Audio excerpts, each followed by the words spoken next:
صراط المستقيم صراط الذين أنعمت عليهم غير المغضوب عليهم ولا الضالين. صدق الله العلي العظيم.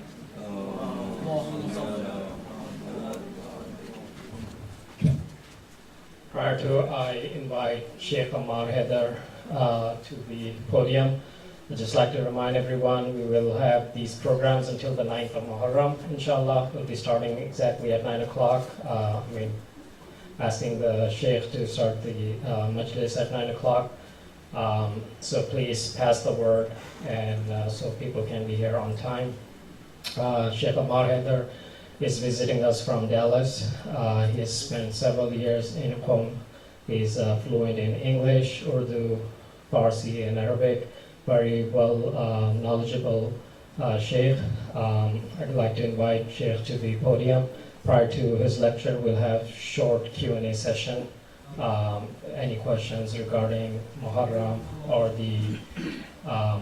regarding the Imam Hussein, the history of Karbala, you're more than welcome to ask. Or if you don't feel comfortable asking, you can write it down on a piece of paper and pass it forward.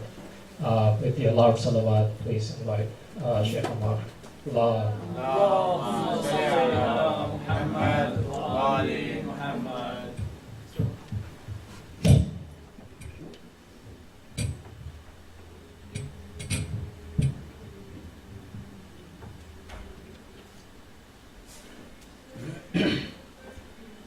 بسم الله الرحمن الرحيم. الحمد لله رب العالمين رب السماوات والأرضين والصلاة والسلام على سيد الأنبياء والمرسلين حبيب إله العالمين أبي القاسم المصطفى محمد. اللهم صل على محمد وآل محمد. والصلاة والسلام على أهل بيته الطيبين الطاهرين المعصومين سيما مولانا بقية الله في العظيم وروحي وأرواح العالمين له الفداء. Should I start by myself, or is there any question? You are encouraged to ask Maulana a question in the first 15-20 minutes every day, and I encourage all of you to please ask question about Muharram, about Imam Hussein, anything you have in mind, and inshallah Maulana will answer.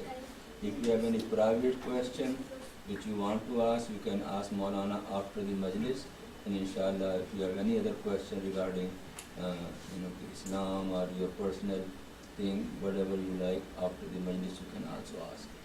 But on the podium regarding the majlis, whatever he said, you can ask question tomorrow, and now you can ask in general question, whatever you have in mind regarding Muharram, why we celebrate, observe it, what Imam Hussein did, so whatever. Please, I encourage you both, our sisters and brothers, to please ask questions so that we can understand it better.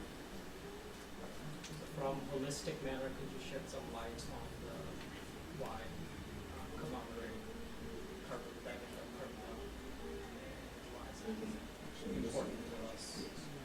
Very nice question. Basically, this is what we call in America $1 million question. Please, I request Maulana Sahib to repeat the question so people can understand. You can say louder. Sure. I'm just asking in a holistic manner, what's the importance of the event of Karbala, remembering it, commemorating it, especially in this day and age? Shed some light on it.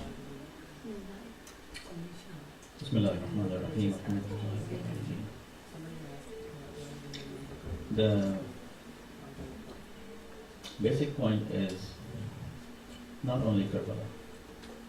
Why we do every year Hajj? Why we do every year, or every month, or every week, or every day, Salat, or namaz, prayers? Why we do every year 1 month fast? Basically, all of our ahkam, according to Ahlul Bayt alayhi salatu wasalam, they follow the philosophy. This is the thing. This is what we call. We don't have anything in Islam does not follow the philosophy. Every single thing. In fasting, an example. In fasting and Sawm, Roza, we have, when we fast, And when only stomach fast from food, this fasting is meaningless. What is the reason? This fast should take us towards fasting of the eyes, fasting of the tongue, fasting of the heart, fasting of the thoughts. Then this fast is valuable. There's a philosophy behind it. What is the base? What is the main philosophy? This is, inshallah, we are going to discuss in coming years if I'll be here in Muharram or Ramadan, especially Ramadan timings. The philosophy of Ramadan. This is a very good part. Hajj. Why we do Hajj? What is hidden into Tawaf? When we hit the stones to the shaitan, what is hidden in this part? When we do Sa'i bain Safa wa Marwa, what is hidden in there? Why we do this thing? Why Allah made the Qurbani of Janab Ismail, right? Janab Ibrahim, he did Qurbani of sacrifice of his son, Janab Ismail. According to Maulana, there is a meaning hidden in it, and that meaning is Qurbani is not only just like we just pay some money and we cut the sheep's head and we're done. No, basically, what Janab Ibrahim did, Janab Ibrahim, he did sacrifice his son for the sake of Allah subhanahu wa ta'ala. And this is the highest level of sacrifice. It's a completely amazing. How can father do that? A father is Nabi and his son is Nabi. Basically what we have in Rawayat from Ahlul Bayt alayhi salatu wasalam, it is when we do sacrifice in Eid al-Qurban, Bakharid, or what you call in the different languages and cultures, it is the sign of we sacrifice the things we are attached to it too much. Sacrifice means being detached from the materialistic world. That's why in hadith we say, when you do sacrifice, if you cannot do sacrifice, borrow some money. But you have to do it. You have to spend some money. Okay. Now we come into Muharram. Why we celebrate Muharram every year? The movement of Imam Hussain alayhi salatu wasalam, it is not like a simple happening, because every year something happened. In early 90s, in Bosnia they killed thousands of people, right? In Yemen now they're killing thousands of people. In Syria they're killing thousands of people. Different places, massacre happening, or happened basically. But what is hidden into the movement of Imam Hussain which make it very much different than other happenings? The point is, according to a hadith and from Ammar, we have Imam Hussain was the sign of complete Iman, something much higher than Janab Ibrahim. And in front of him, against him, there was Yazid, son of Muawiyah, who was a complete sign of kufr. And kufr means, basically, when we're convinced, this is truth and this is haqq. When we are convinced with truth and haqq, when we say no to it. No for what? For my some personal basis, for my some personal reasons, for my some personal profits. I don't want to sacrifice my life, my job, my business, my money, my belongings. So I know what is correct and I know what is truth, but I say no to it. This is kufr, basically. When someone is convinced and say, okay, what happened into the night of Ashura? Can you believe that when Imam Hussain salam, he talked with Ammar al-Sa'd, what Imam Hussain offered to Ammar al-Sa'd? He said, oh Ammar al-Sa'd, cancel everything. Don't fight with us. What Yazid has promised to you, the land of Ray, which is Tehran now, Iran. He said, I am going to give you more than this. And Ammar al-Sa'd, he knew it. He's the son of Rasulullah. Now said, I am going to give you more than that. Don't fight with me. Don't kill us. This is not good for you. This is not good for you. Not for me. Not for me. For me, death and life is equal. If you live with honor, this is for us. If we die for honor, this is for us. We are always safe. We are Ahlul Bayt. We are the people stayed and lived and going to live into the path of Haqq, truth. But it's you, Umar Asad. If you change your mind, okay. According to lots of, or maybe few of Tawarikh, he cried, Umar Asad. When he turned his face away from Sayyidina Shuhada Imam Hussain and he was going back, showing his back towards Imam Hussain, he was crying. He was in between, you know that, if you go into the history, Tabaqat Umar Asad, Tabaqat ibn Sa'd, if you go and read the chapter of Umar ibn Sa'd, he was one of great alim at that time. He was not a like terrorist, no. He was extremely knowledgeable personality at that time. And he was completely stuck between dunya and akhirah. He was thinking like, if I'm going to kill Hussein ibn Ali salam, just next week Yazid is going to offer me the territory of Ray. It doesn't happen. When we put our feet into the haram way and we think we are going to make a big difference at the end, we cannot make it. It's not going to happen. We have to make decisions every single step, because after taking every single step, there's a thousands of way ahead of us. When we choose the way of haram and we leave the way of halal, then we are going to be in a different way.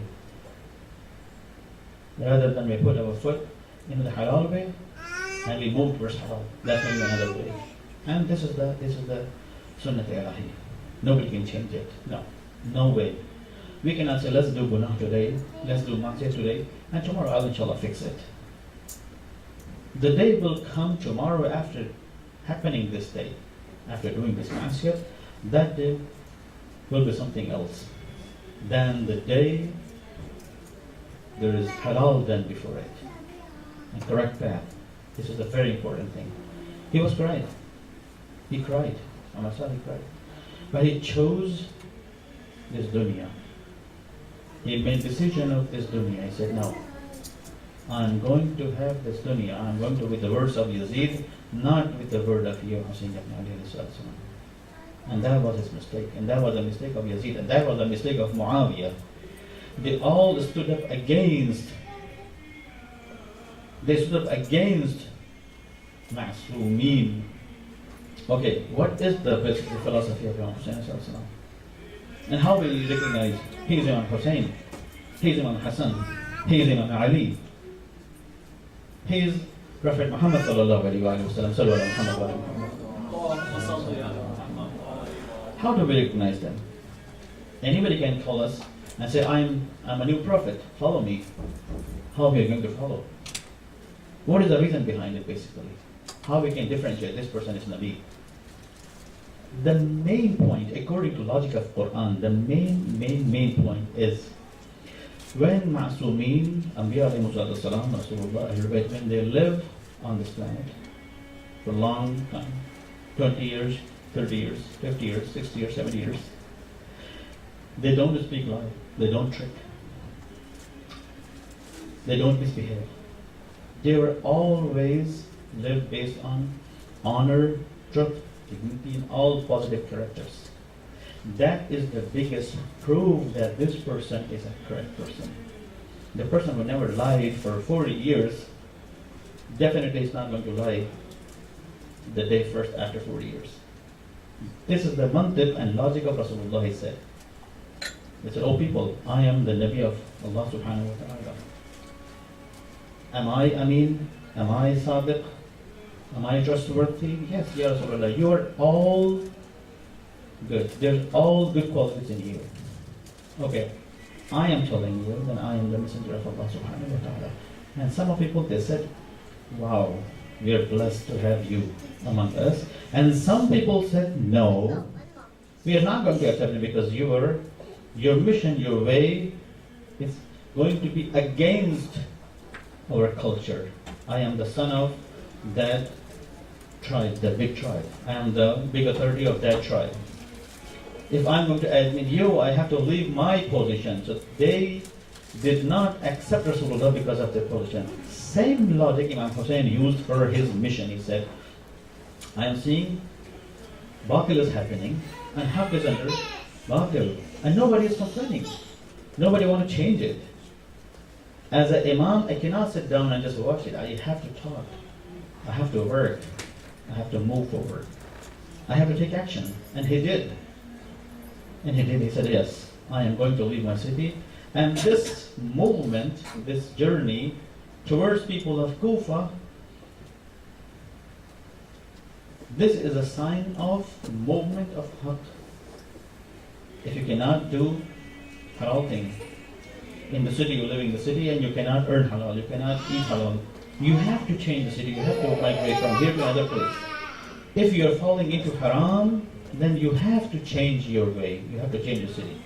So, in general, the mission of Imam Hussein was a movement against Batil.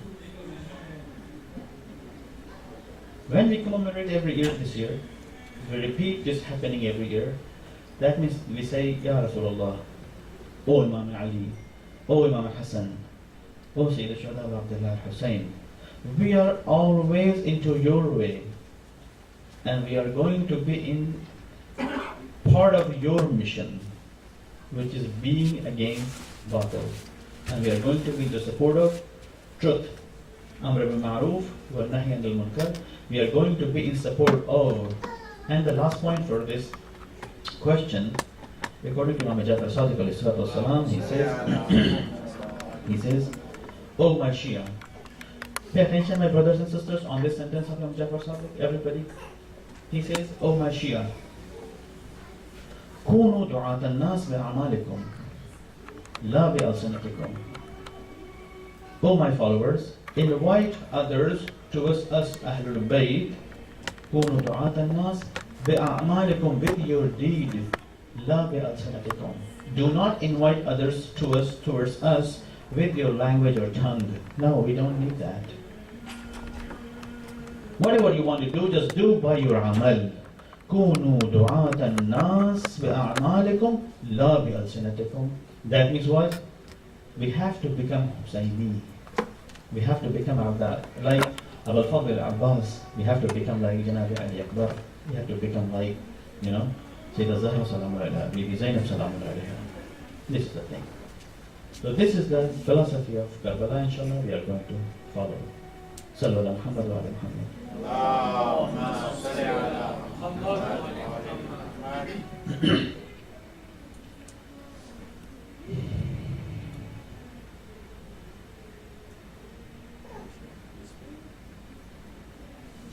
Anybody has other question?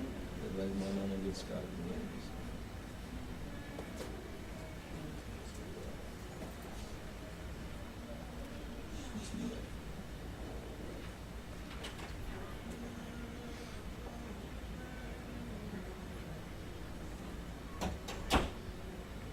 No more questions? There's a lot of time you can have questions answer, inshallah, in future. Tomorrow after tomorrow, inshallah. Sallu ala Muhammad. لا حول ولا قوة إلا بالله العلي العظيم. أعوذ بالله من الشيطان الرجيم. بسم الله الرحمن الرحيم. الحمد لله رب العالمين رب السماوات والأرضين والصلاة والسلام على سيد الأنبياء والمرسلين حبيب إله العالمين بالقاسم المصطفى محمد. صلوا على محمد. اللهم صل على محمد وآل محمد. والصلاة والسلام على أهل بيته الطيبين الطاهرين المعصومين سيما مولانا بقية الله العظيم روحي وأرواح العالمين له الفداء. This question was very nice, and we can follow up with this question for few next majalis. According to the sayings of Sayyid al-Shuhada Abdullah Hussein, basically. What was his mission? We claim that we follow Abdullah bin Hussein, right? We claim that we are the Shia of Abdullah bin Hussein. Basically, what is the meaning of Shia? When we call ourselves Shia of, Shia means, Shia is a dual-side relationship meaning. Shia means you love Sayyid al-Shuhada Abdullah Hussein, and Abu Abdullah Hussein loves you. This is the meaning of Shia. First of all, we have to make sure who we are and what is our identity. Who we are. There's a beautiful saying, a hadith from Imam Jafar Sadiq alayhi salatu wasalam, where he says, "O my people, O my nation, O my followers, I want you to be a symbol of akhlaq, a symbol of tawheed, a symbol of manners and good attitude." Yeah, Muhammad Jafar Sadiq, how it is possible? What is the way? Imam says, when other people, they see you, they would point out towards you saying that, look at him. How nice people, how nice man, how nice woman is this? Because he act like this, he talk like this, he think like this. When they see you, when they deal with you, they can say definitely he is the follower of Imam Jafar Sadiq. This is the question. When others they see you, they can understand very well this person in this certain good qualities, in this certain good manners, with this logic and knowledge and attitude. He is definitely a follower of Imam Jafar Sadiq. And this is the big question. Basically, according to Ahlul Bayt, all of Aimmat Tahirin after Imam Hussein, Imam Sajjad, Imam Baqir, Imam Jafar Sadiq, until Imam Hussein Askari, they used to have majalis Imam Hussein in the home, in their premises. All of them, all of Aimmat Tahirin. And Ahlul Bayt, they made a title for these majalis. The title was what we call in Urdu, Darsgah-e Husseini. Means what?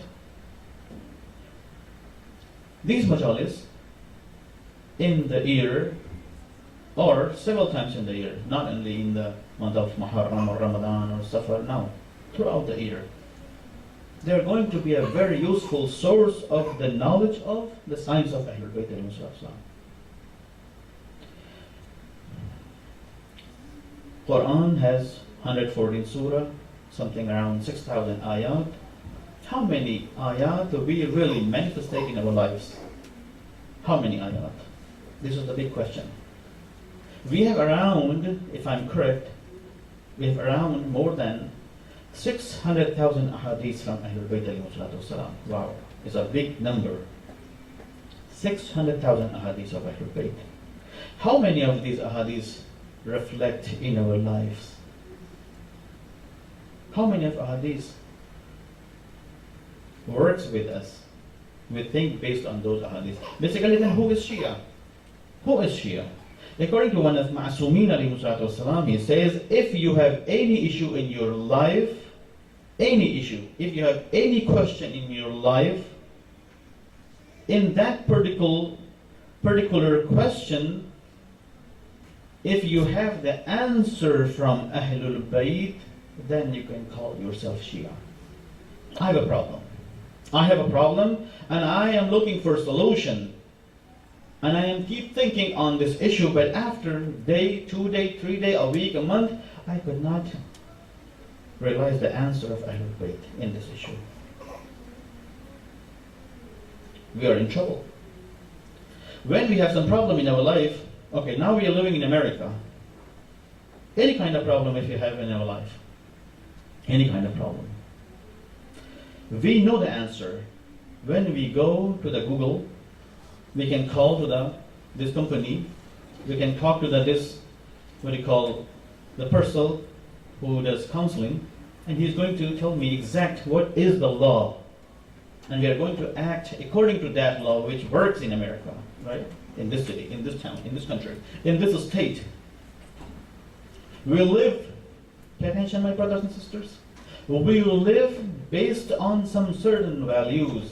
If you live in India, you have to follow the values of India. If you live in Pakistan, you have to follow the values of Pakistan. When you live in America, you have to follow the values of America.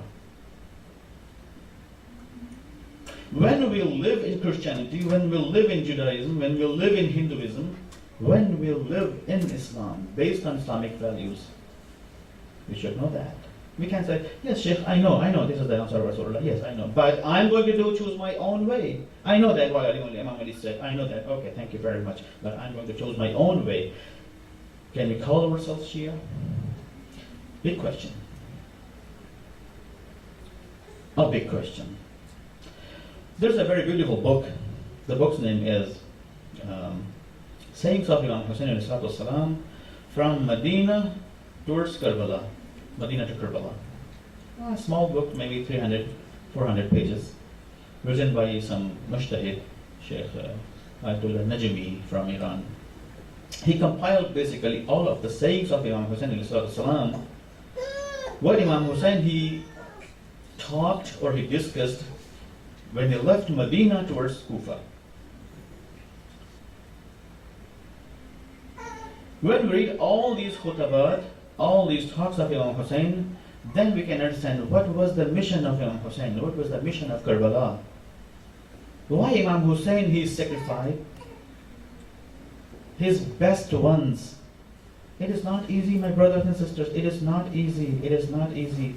If you hold your 6 months old baby and you hold it in your hand and your enemies, they kill him. And you say, oh Allah, I'm angry with you if you like it for me. I'm going to save Islam, even though I have to sacrifice my son, my very small son, my al-Asr. Oh Allah, I have to protect Islam and Islamic values, even though my enemies, they kill Ali Akbar, right? Even though cut the hands of my best brother in the world ever, Abul Fadl Abbas. Even though cut the heads of my sister's son, Ammar Muhammad, and Abdullah Radi, 3 or 4 sons, Janab Zainab, she gave into Karbala. But I'm not going to compromise, oh Allah subhanahu wa ta'ala. I have to protect the Quran. I have to protect the Quranic values. I have to protect the Quranic culture. I have to protect Qurani Tawheed. I have to protect Qurani Nubuwwah, prophethood. I have to protect the reputation of an Imam. If I am Imam, I have to do it. In Kufa, what happened basically? Thousands of people, they called Imam Hussein. Imam Hussein said, okay, I am going to send someone, my brother, my cousin, towards you, Janab a Muslim, and he is going to prepare the situation of my presence in Kufa. Before Maghrib, Salat al-Maghrib, according to a few history, there were thousands of Shia, they did bay'ah on the hand of Muslims, right? We all know that. But after Salat al-Isha, they're all gone. Nobody were there. So what happened basically in just 10 minutes? Why we don't think? What happened basically? I'm sitting here, and I give you a lecture, you listen to me, you cry, you mourn, right? You listen to me. And after like 10 minutes, I say, okay people, stay here. After Majlis, I want to see you, I want to talk to you. I want to know about your city. And all of a sudden you all go. You're leaving alone here. Nobody's here. Even though there's a scholar here. Everybody leaves me. What am I going to feel after that? What happened to the city? What happened to these people? They invited me here. and I am for them here, and they called their imam into the city, and I'm going to invite their imam, and I am his representative here, and all of a sudden everybody left me alone. Who are these people basically? You know, when Sayyid al-Shuhada Abdullah Hussein, when he was leaving Medina towards Kufa, his brother Muhammad ibn Hanafiya came to Imam Hussein. He said, my brother Hussein, listen to me. Stay in Medina, city of Banu Hashim. We all live around you. We are in your support. I know that Yazid is doing bad things, and nobody support Amr bil Ma'ruf, and nobody talk against Batil. Doesn't matter. Live in this town. We will be in your support. You have a lot of supporters in your city, in the city, the Medina. Don't leave the city. Stay here. Remain here. And at the end, pay attention, my brothers and sisters. At the end, he made a comment. Muhammad bin Hanafiya said to Imam Hussein, "Oh, Abdullah Hussein, if you go towards Kufa, their heart, pay attention, my brothers, their heart is with you. Their hearts are with you. Their hearts, but their swords against you." Wow. Stay here. Don't leave Medina. Don't go from Medina towards or to the Kufa. They are Shia. They call themselves Shia. They are in your support. They love you. They love you. This is the point here. Their hearts is in your support. They like you. They love you. But their swords are against you. Don't go there. Okay. Question from Jana Muhammad ibn Hanafiya. Was the brother of Imam. How can you call them Shia? Are they Shia? Are they Shia? Let's say Sahib al-Zaman, he came back. And Imam al-Zaman says, okay, I have few Shia in America, and I'm going to visit my Shiayan into America. So Imam al-Zaman is coming to America, he visits Chicago, he visits New York, he visits Atlanta, he visits Dallas, and now he's coming towards this center, to this city, Alexandria. How we are going to deal with Sahib al-Zaman alayhi salatu wasalam? Are we going to do bay'at on his hand before Maghrib? And then we say, Ya Sahib al-Zaman, I'm sorry, today I have job, tomorrow I have job, I have business, I have wife and kids, and I'm going to leave you. Find a place for yourself. I don't care who you are. Are we Shia? We have to think on it. Are we going to remain? Are we going to remain with Sahib al-Zaman before Maghrib, not after Maghrib? Tomorrow we all have job, business, lots of things. Should we leave him alone? Or no? We have to, Amir al-Mu'mineen alayhi salatu wasalam, Imam Ali alayhi salatu wasalam, he had a Sahabi, his name was Asbaq ibn Nubata. And Asbaq ibn Nubata, he was kind of crazy into the love of Amir al-Mu'mineen. He was completely melted into the wujud and essence of Amir al-Mu'mineen alayhi salatu wasalam. Because sometimes Amir al-Mu'mineen, he used to work into the field as a farmer. And Asbaq ibn Nubata, he was sitting somewhere on the mountains, holding his sword in his hand, into the heat, into the summertime, and just watching him, Amir al-Mu'mineen. And sometime Amir al-Mu'mineen, he would call him, Asbaq, come down. Why are you watching me from the mountain up there? He said, Ya Amir al-Mu'mineen, you know, I'm worried sometime about you. Maybe some enemies, they come and kill you. So at least I have to be there. I have to be in your support. At least you have one. By the time I'm going to call Salman, Ammar, Abu Zar, Miqdad, the friends, Ashab, I don't know where they are now. So at least I am going to be in your support. Let me die with you. If you die, I will die with you. And if you survive, I will survive with you. But I want to be in your support. Is there any similarity between Asbaq ibn Nubata and the people they did bayat on the hand of Muslim into Kufa? This is the question. We have to find our own place, where we are now. Inshallah, we are all going to be like Asbaq ibn Nubata. Inshallah. Inshallah. for Imam Ali, for Rasulullah, for Imam Hassan, for Sayyid al-Shabab Abdullah Hussein, for Sahid al-Zaman, inshallah ta'ala, very soon. But we have to develop a thought, we have to develop a culture into our life. Asr cannot be in a one night aspect of Nirvata. Sometimes people in America, they come to me, it's like almost 15 years I'm doing tabligh. Hundreds of majalis I've been doing in different places in the world, especially in America.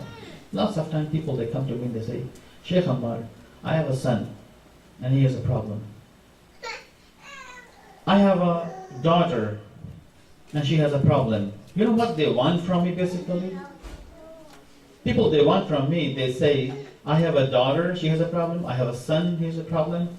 Give me some dua. Give me some munajat. With that I can change my children's life. Okay, they think they have been living a life since last 20 years, 15 years, 30 years. Every month, every week, every day.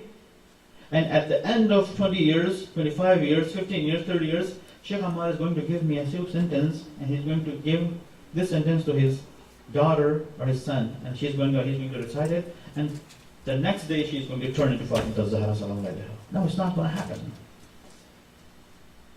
This one is going to turn into the Ali Akbar. No, it's not going to happen. It's not going to happen. We have to live based on truth. We have to live based on haqq. We have to live based on the values of Imam Sajjad alayhi salatu wasalam. Yazid, after the happening of Karbala, he was really afraid of Imam Sajjad alayhi salatu wasalam. He said, okay, Imam Sajjad, you have to leave the city. Go out of the city and live in somewhere in the suburbs of Medina. And Imam Sajjad alayhi salam, he changed his place. He went out of the city, somewhere in the suburbs, he started living there. But what he did, he started buying slaves, teaching them what? Quranic knowledge, Quranic science. He taught them Quranic science. And then at the end he set them free. Now you're free, leave me. Go to your countries, to your tribes, to your people, and teach to them what I taught to you. Leave me alone. Go away and live with your people. Some of these slaves, they did cry. So no. O son of Rasulullah, we don't want to leave you. I said, no. This is not your choice. This is my order. Listen to me. You are the messenger of Imam Sajjad alayhi salam. Go into your communities, into your people, into your tribes. Live with them. With a lot of zahamat, with a lot of troubles, Imam created a lot good students. He taught them Risalatul Huquq, the small book, very small. People, they have iPhone, they can download the app Risalatul Huquq.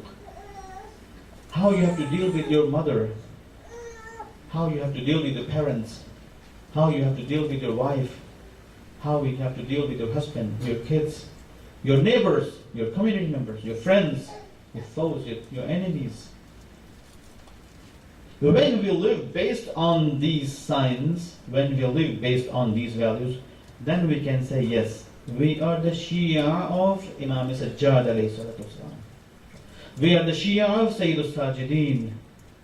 When we live, there's a lots of khutabat in Nahj al-Balagha. One of the khutbah is Khutbah Hammam.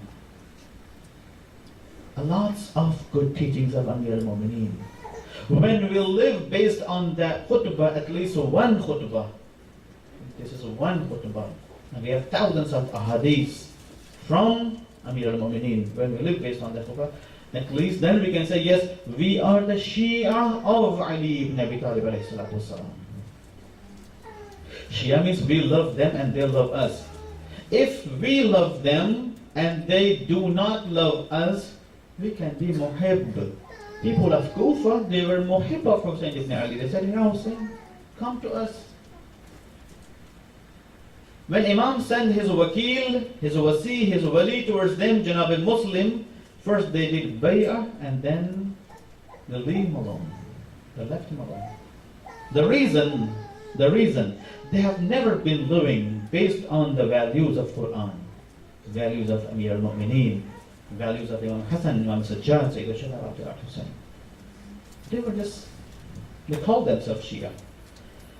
Okay, Imam Sajjad, he taught a lot. Imam Sadiq, he taught a lot. Imam Baqir, he taught a lot. After all these, we have to decide what kind of Shia we are. Or we are going to be the Shia like people of Kufa to Janab al-Muslim? Or no. Into the night of Ashura. It's a very beautiful example. It's an amazing, beautiful example. Into the night of Ashura. You know what happened there? Imam, Sayyid al-Shuhada, showed everybody's place in Jannah. To whom? To the Shuhada Karbala. Where is your place? Where is your place? Where is your place? Where is your place? In Jannah. You know at the end what happened? When he turned towards Abul Fazl al-Abbas, he said, Ya Abbas, you want to see your place in Jannah? He said, my brother, Ya Aba Abdullah al-Hussein, I don't want to see my place in Jannah. When I am with you, wherever I am with you, there is my Jannah. That's it. Very simple law. If you are there, that is my Jannah.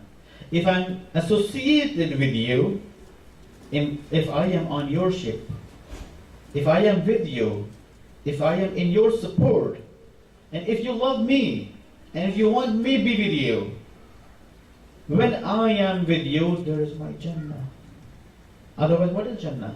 Few rivers, few trees, few lands, few rahmat and mercy of Allah subhanahu wa ta'ala. Then what? If I don't have you, then there's no my Jannah. I don't want this Jannah. Without you, no Jannah. No heaven. If you are there, that is my Jannah. If you are there, this is good. That is my Jannah. And I want to be there. I don't want to be there because of the trees, na'amat, blessings, water, creeks, mountains. No, I want to be with you, Ya Hussein ibn Ali, oh my brother, Abdullah Hussein. You are my Jannah. We ask from Allah subhanahu wa ta'ala every day, oh Allah, give us Jannah. So what is the path of Jannah then? How we are going to be in Jannah? Allah says, okay, I tell you, brother Ali, Jafar, Taqi, one of you, please come to my home, let's have a dinner together. And you say, okay Sheikh, I'm coming. And then I leave the center and I go home and I don't send you my address. What are you going to think about me? Wow, this Sheikh, he tricked me. He invited me for dinner, right? And he didn't give me the address where I'm going to find him. Sheikh Ammar is gone. He's not here anymore. Then how am I going to have dinner with him? Okay, Bismillah, come to my home, dinner. And then I'm gone. Allah says, O mu'mineen, come towards Jannah. O people, I have sent to you 124,000 Nabi messengers. It's a big number. I have sent to you Prophet Muhammad sallallahu alaihi wasallam.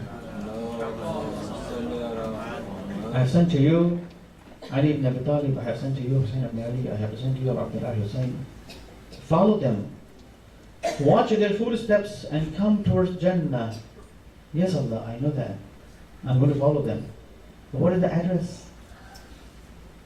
I will follow Sahib al-Zaman. What is the address? Do you know what the address? In Surah al-Asr. Wal-Asr. Inna al-insana lafi khusr. إلا الذين آمنوا وعملوا الصالحات وتواصوا بالحق وتواصوا بالصبر. This is the route map. والعصر إن الإنسان لفي خسر. Oh people, in general, in base, you're all in loss.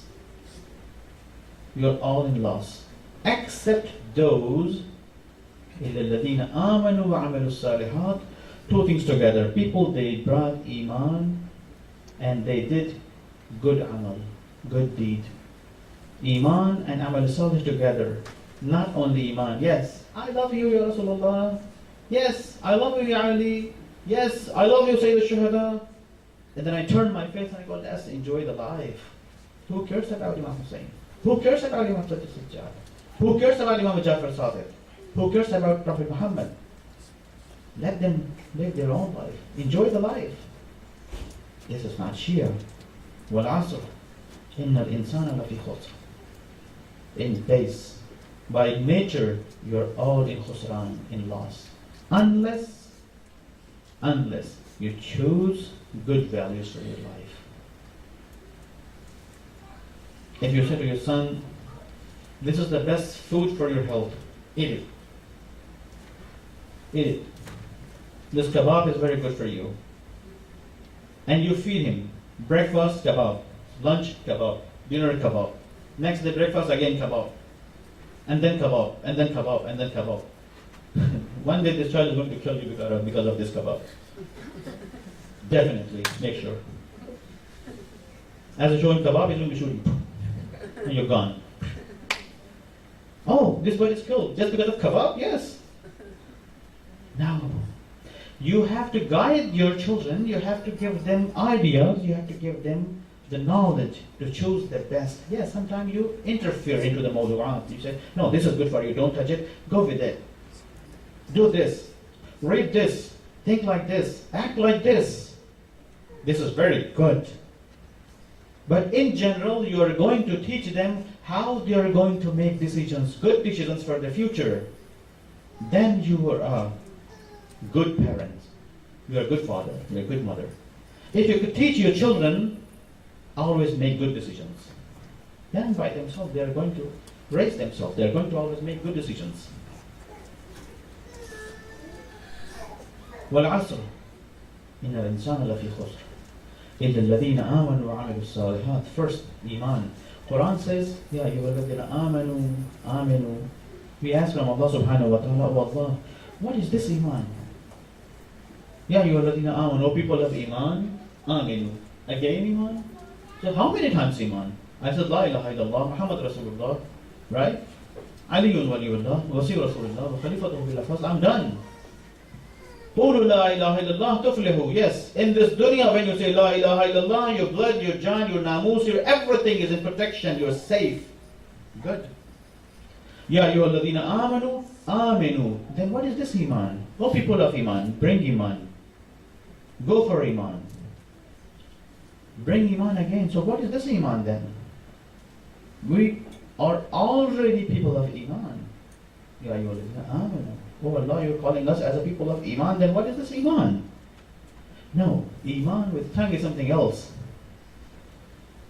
Iman is tongue. Everybody can say that. If you go in India or Pakistan, parrots, you know the bird, if you're going home, this bird is going to call you, Salaam alaikum. Is this salam is just like salam? I say salam? Or you say salam to each other? No, when you say salam on you, you mean the meaning of salam. You know the meaning of salam. You say peace on you from Allah subhanahu wa ta'ala. Salamun alaykum. And this is a dua. But the bird, when the bird says salam, she just memorizes it. That's it. This salam there's no meaning in it. Iman with tongue is something else. Ya ayyuhalladhina amanu. This is the Iman like a bird's whispering, Salamun alaykum. But when you say Salamun alaykum with the bottom of your heart, you smile to your brother, you smile to your sister, you deal in good with your brothers, sisters in faith, your mu'mineen brothers, that's a different thing.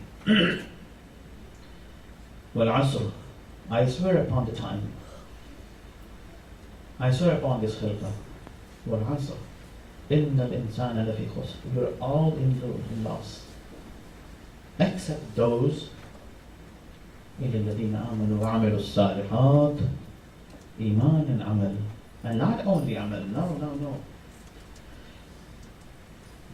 In India, there's a saying, People, they were standing on the bridge, and the small kid was drowning into the water. And all of a sudden, people, they saw this child and they said, oh, this child is going to die into the water. Who's going to support him? Who's going to save his life? And everyone was thinking who's going to jump from bridge, and all of a sudden they saw one person, he jumped from the bridge. Finally, he saved the child, came out of the water, and the media came around him asking, wow, mashallah, how did you do that? You're so brave. He said, don't ask me these stupid questions. First tell me, who pushed me? Oh, what happened? Who pushed me? We thought you did it. No, somebody pushed me. Do you really deserve for prize? In fact, no. This was not your choice. Someone made a choice for you. We have to make our own choice. We can't say to Allah subhanahu wa ta'ala, yes, oh Allah, 2016, first night of Muharram, there was Shaykh Ammar coming from Dallas, and we were sitting in his majlis. They now gave me Jannah. That's it? You want to go Jannah? Yes. Open your, Janab Jibreel, where are you? Open your attendance paper and show my attendance. I was there. I was present there. There are a lot of Anbiya standing in front of Allah subhanahu wa ta'ala in the day of Qiyamah with a lots big sacrifices.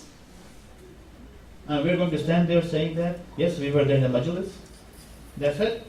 I want to go in Jannah. For this majlis, I want to go and live in Jannah. No, definitely it's not enough. This majlis has to take us towards Jannah.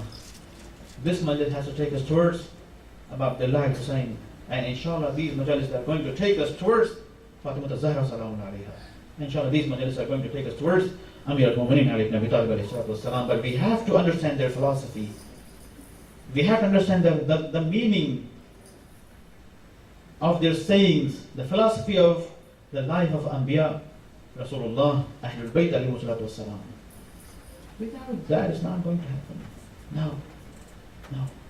Ammar, Salman, Abu Zar, Miqdad, Asbaq, Muhammad ibn Muslim. Can you remember? Can you believe that? Muhammad ibn Muslim, he was one of the biggest Sahabi of Imam Jafar Sadiq alayhi salam. My brother and sister, pay attention to this story. He was one of the biggest students of Imam Jafar Sadiq. And he was the faqih of the city, faqih of Medina, who represent Imam Jafar Sadiq alayhi salam. One day, he came to visit Imam Jafar Sadiq, and he asked from Imam, oh Imam, Ibn Rasulullah, if there is some mistake in my attitude, is there some negatives in my character, please help me, please guide me. Before I leave this dunya, I want to clean myself. I want to make myself pure for Allah subhanahu wa ta'ala. Who is that person? Let's say just like Ayyub Sistani, the biggest faqih after Imam Jafar Sadiq at the time. Imam said, oh Muhammad ibn Muslim, yes, there is a small problem in you. What is that? There is still takabbur. I see sometimes there is still takabbur in you. Oh yes? Yes. I still see a little bit takabbur in you. So, oh my Imam, how am I going to make myself pure? How can I clean myself? Imam said, okay. Remember the story of Janab Baysamet Ammar. Imam said, okay. Go and sit down in the city and start selling dates. He said, Ala rasi wa aini. Oh my Imam, yes, I will do that. I will do that. I will do that. He left that place. He started selling dates. Where? Right beside the door of Masjid al-Jami of the Medina. The next day, people, they were asking, what happened to Muslim Muhammad bin Muslim? This big faqih, this big alim, this big scholar of Imam Jafar Sadiq, he's starting selling dates. He's sitting in this corner. He's a faqih. What are you doing? He said, no, I'm going to do it until the last day of my life. Because my Imam told me. I'm not going to quit this job. And he died on this job. He was a faqih. I have to heal my disease. I have to cure myself. I have to clean myself. I have to make myself pure. There shouldn't be any kind of takabbur. Even the 1%, takabbur, we are in big trouble. With the 1% of takabbur, we are in a big trouble. And this takabbur is going to destroy our iman, our faith, our everything. Allah hate people with takabbur. Impossible. If we search into the life of Ashab of Ahlul Bayt, from Amir al-Mu'mineen to Imam Hassan Askari alayhi salatu wasalam, the last Imam, 56 years. The best Ashab, you cannot find a single percent of takabbur in their life. No. They could do it. We all can do it. We can make it. But we have to decide. Someone, a few years back in phone, few people that came to visit Ayatollah Bahjat, and they asked from Ayatollah Bahjat, Shaykhana, we have a lot of problem in our nafs. We have a lot of negatives in our nafs. How we are going to heal ourselves? What is the way? Very simple, beautiful answer. Ayatollah Bahjat answered them. There's a book, if I'm correct, there's a set of books in 20 volumes or in a new print 30 volumes. We call Wasail Shia. This is a very handy book for mujtahideen. When we live in Qom or even here in America, this book has to be always beside us. Because I don't have that book, so I always use this book in my iPad. We always have to read this book, because this is a complete book of fiqh. In the recent publishing or print, the volume number 16 or maybe 17, in the old print, volume number 13. There's a book we call book of jihad, especially jihad bin nafs. How you can fight with your own nafs. How can you make yourself pure? Jihad and nafs. And now because of when Ayatollah Bahjat recommended this book, so very soon, so few people that translate this book in Persian, and now I'm pretty sure this book is translated also in Urdu. Or maybe if you go to al-Islam.org, you can find this book in English too. Few hundred hadiths. Ayatollah Bahjat says, work every day, choose one hadith. Every day choose one hadith. Read this hadith, write down this hadith, and live based on this hadith your life. Every day. 1 day, 2 day, 3 day, yes. You're done with the one quality. Okay, next day, next hadith. If you're done, you're smart, you're healthy. You can attune yourself in a 1 day. One hadith is gone. The next day, next hadith, third hadith, fourth day, fifth day, fifth hadith. And if you're not enough smart, maybe one hadith take time, 2 days, 3 days, 1 week, okay then. And then next step, and then next hadith, and then next hadith. At the end of year, you read more than few hundred hadiths, and you are completely changed. Very good. This is the life of Ahlul Bayt. And this should be the life of the followers of Ahlul Bayt. This is the only thing. This is the only thing. If you can do this, we are good. We can call ourselves Imam Zaman. There's a beautiful story. I was thinking, let decide this story tomorrow, but who knows, tomorrow I'm dead. Let me decide tonight. Few years ago, or maybe a few centuries ago, 2.5 or 3 centuries ago, in Najaf, my brothers and sisters, just 2 more minutes, pay attention on this story and I will finish with Masaib inshallah. Almost 313 faqih, they decided, we are 313 faqih, and Imam is waiting for 313 pure Shia, and we are all 313. So why Imam is not coming? Okay, it's $1 million question. We are 313 here. Then why Imam is not coming? What's the problem? So they decide to choose one of themselves, the best one, the best scholar, most pious person, most knowledgeable one, most humble one. And we are going to send this person towards Imam, and he's going to talk with Imam. Imam, Ya Sahib al-Zaman, we are 313. Then why you are not coming? He's going to discuss with Imam, he's going to bring the answer. This story is written, I heard from one of the fuqaha of Qom. They chose one person. He said, I left the city after dua towards deserts to find Imam, and all of a sudden I saw I am entered into a very beautiful city. Where? Somewhere behind Najaf. I entered in a very beautiful city. Beautiful people living around.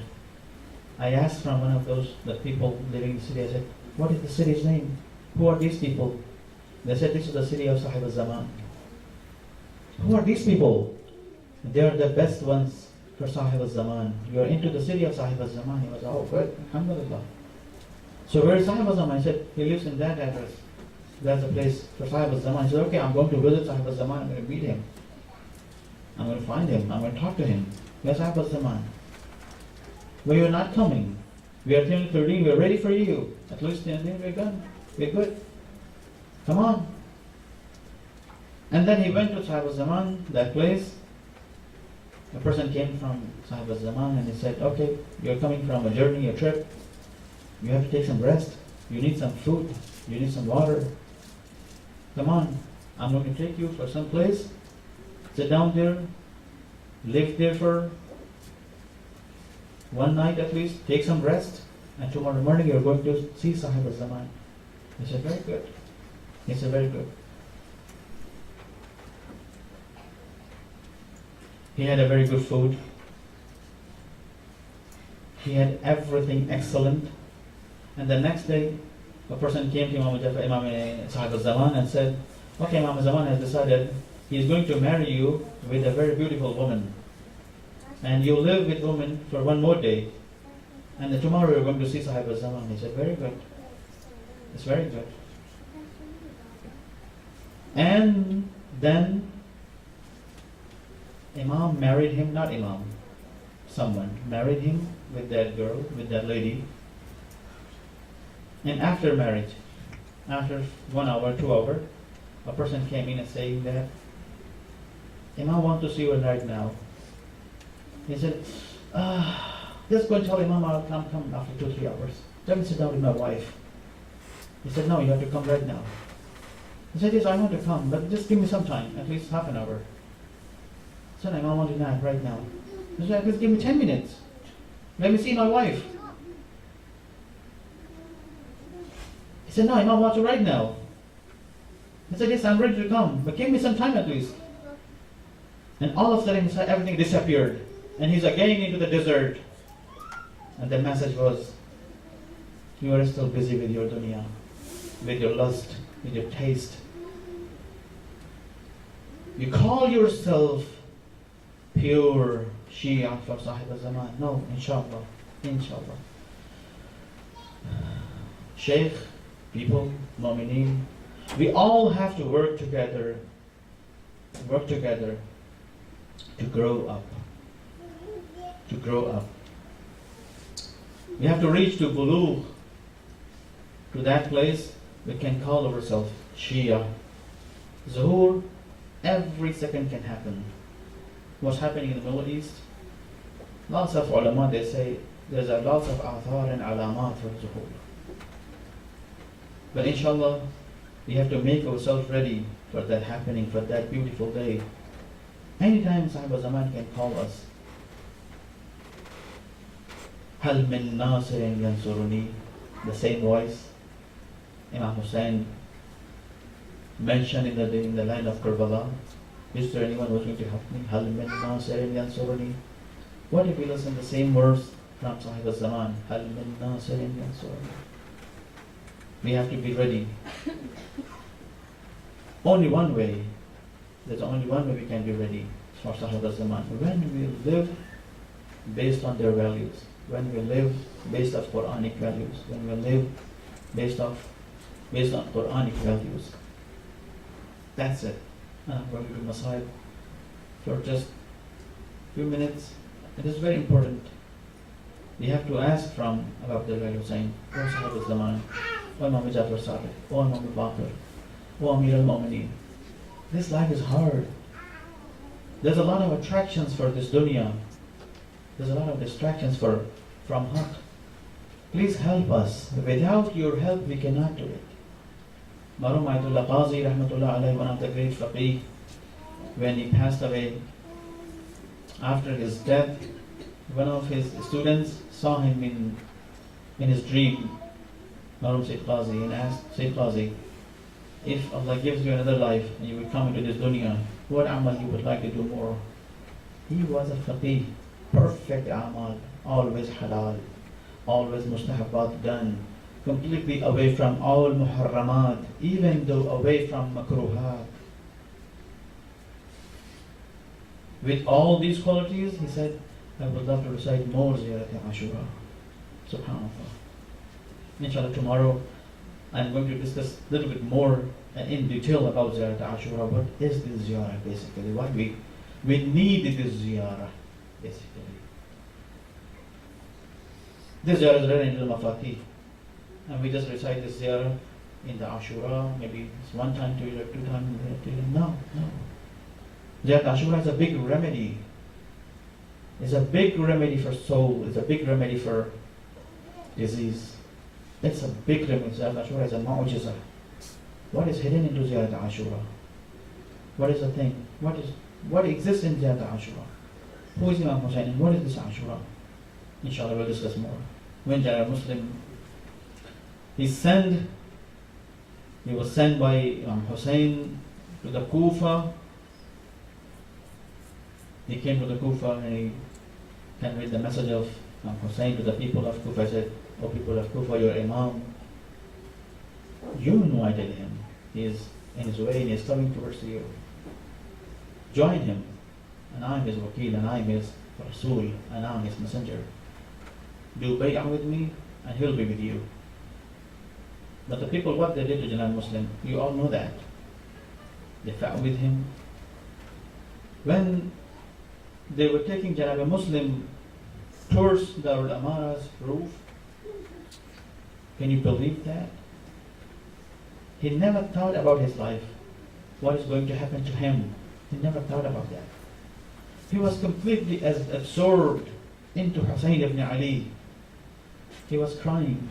He was saying, Oh Allah, send some message to my Imam. Stop him from coming here. Because these people, they are going to kill him. These people, they are not in his support. They are going to khiyana with him. They are going to do khiyana with him. Khiyana. They are not going to support him. They are not going to accept him as Imam. Oh Allah, send some message. Janab Muslim, they are going to kill you. Think about yourself. When he was going up on the stairs towards the roof and he was crying and he's talking under his lips, Oh Allah, send some message to my Imam. They cut his head. He became shaheed. The time he became shaheed, Imam Hussain was traveling towards Kufa and all of a sudden Imam felt it. Muslim is gone, he became shaheed. And also Imam, he had his 4-year daughter, the daughter of Muslim, into the way towards Kufa. And all of a sudden Imam Hussain started crying, saying that, Oh little daughter of Muslim, if something happened to your father, don't think you are alone. If your father is no more alive, then I am going to be your father. When he said this sentence in Khayma, in the tent, Janab Zainab, she heard this news, she heard this wordings in the sentence, and she understood what happened to Janab Muslim, and all of a sudden she started crying. I'm saying, Oh Imam Hussain, this is the daughter of Janab Muslim, and you're holding her on your lap, saying that, oh daughter of Muslim, no one is going to support you. I am your father, I am your supporter. I'm going to ask you, Oh Imam Hussain, when your own daughter is going to look for you, she is going to search for you in the night of Ashura, and then Janab Ruqayya or Janab Sakina, she was searching for his father, and Janab Zainab was searching for the little daughter. She found her where? On the body of Imam Hussain, there was no head. She asked from Sakina, Oh Sakina, how could find your father? He said, I was here. I was searching for my father, and all of a sudden I heard a voice. Bunayya, Bunayya, Ilayya, Ilayya, oh my small daughter, come towards me, I am your father, I am here. Oh Imam Hussein. سيعلم الذين ظلموا أي منقلب ينقلبون إنا لله وإنا إليه راجعون. أذن أمره سيعلم الذين ظلموا أي منقلب ينقلبون. مات الحسين.